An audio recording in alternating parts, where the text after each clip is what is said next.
Part 2 for April 6. Israel provides wives for Benjamin. Judges 21, 1 through 25.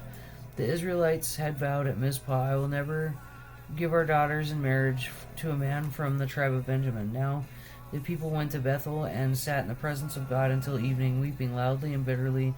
O Lord, God of Israel, they cried out, why has this happened in Israel? Now one of our tribes is missing from Israel. Early the next morning, the people built an altar and presented their burnt offerings and peace offerings on it. Then they said, who among the tribes of Israel did not join us at Mizpah when we held our assembly in the presence of the Lord? At that time, they had taken a solemn, a solemn oath in the Lord's presence, vowing that anyone who refused to come would be put to death. The Israelites felt sorry for their brother Benjamin and said, today, one of the tribes of Israel has been cut off. How can we find wives for the few who remain, since we have sworn by the Lord not to give them our daughters in marriage? So they asked, who among the tribes of Israel did not join us at Mizpah when we assembled in the presence of the Lord? And they discovered that no one from Jabesh Gilead had attended the assembly.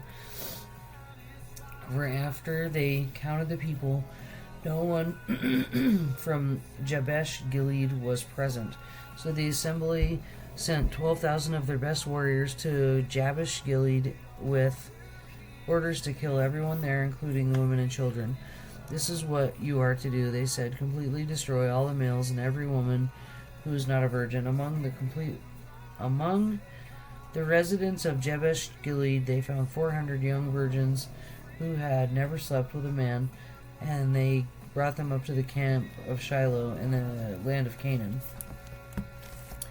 The Israelite assembly sent a peace delegation to the remaining people of Benjamin who were living at the rock of Rimmon. Then the men of Benjamin returned to their homes, and the 400 women of Jabesh Gilead who had been spared were given to them as wives. But there were not enough women for all of them. The people felt sorry for Benjamin because the Lord had made this gap among the tribes of Israel. So the elders of the assembly asked, how can we find wives for the few who remain, since the women of the tribe of Benjamin are dead? There must be heirs for the survivors, so that an entire tribe of Israel is not wiped out. But we cannot give them our towns.